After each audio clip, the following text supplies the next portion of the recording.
Olá! Quando a gente pensa em José e Maria, a imagem que vem à cabeça costuma ser bem simples, quase uma pintura serena, não é? Mas a história que as fontes que analisamos aqui nos contam, essa pinta um quadro muito mais detalhado e, sinceramente, muito mais fascinante. Então vamos começar com aquela pergunta fundamental, que todo mundo acha que sabe a resposta. Mas, será que sabemos mesmo? Vamos descobrir. A resposta padrão é essa, né? Um carpinteiro humilde e uma jovem devota da Galileia. É a base da história que a gente conhece. Simples, direta e familiar. Só que isso é só a superfície.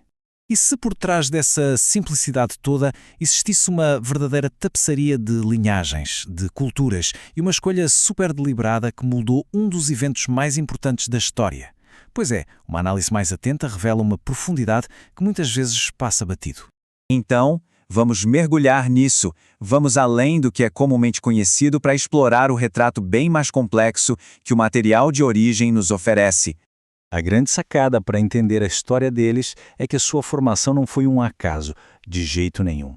Cada um trouxe uma peça única e essencial para o quebra-cabeça, uma combinação de heranças que foi, segundo os registros, cuidadosamente selecionada por uma razão bem específica. Vamos começar pelo José.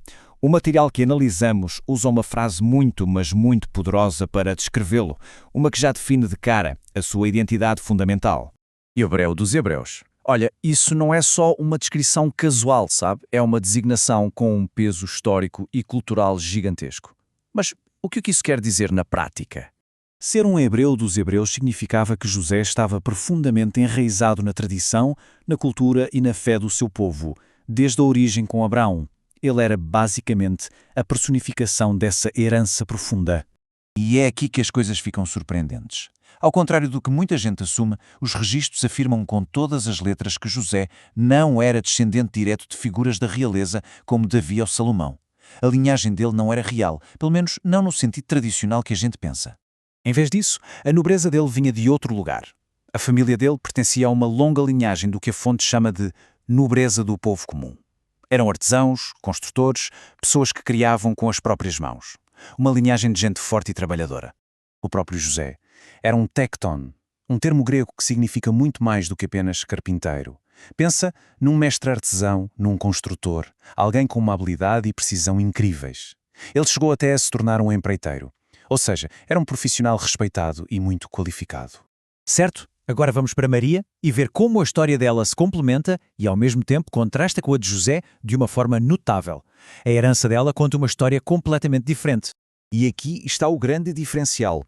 Enquanto a herança de José era profunda e especificamente hebraica, a de Maria era uma confluência de povos. A carga hereditária dela era incrivelmente diversa, abrangendo muitas das grandes culturas do mundo antigo. A linhagem dela também era pontuada por algumas das mulheres mais notáveis e influentes da história, segundo os textos. Nomes como Ruth e Batsheba são familiares, mas a lista continua, mostrando uma ascendência cheia de figuras femininas fortes e muito significativas. Então o ponto crucial sobre a Maria é este. A identidade cultural e a fé dela eram judaicas, sem dúvida. Mas a herança genética dela era um mosaico de nações. Ela representava a amplitude da humanidade de uma forma que o José, sozinho, não representava. Então, o que acontece quando se junta a profundidade da herança de José com a amplitude da herança de Maria? A gente chega no que os registros descrevem como a combinação perfeita. A combinação é notável, veja bem. A profundidade hebraica de José unida à amplitude global de Maria. Ambos partilhavam um status social de nobreza comum e personalidades fortes. Eles não eram da elite, mas representavam o melhor do povo.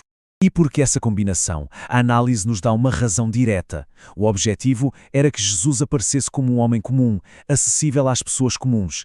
A escolha de José e Maria não foi para criar um príncipe real, mas sim alguém que o carpinteiro, o pescador e o agricultor pudessem entender e acolher.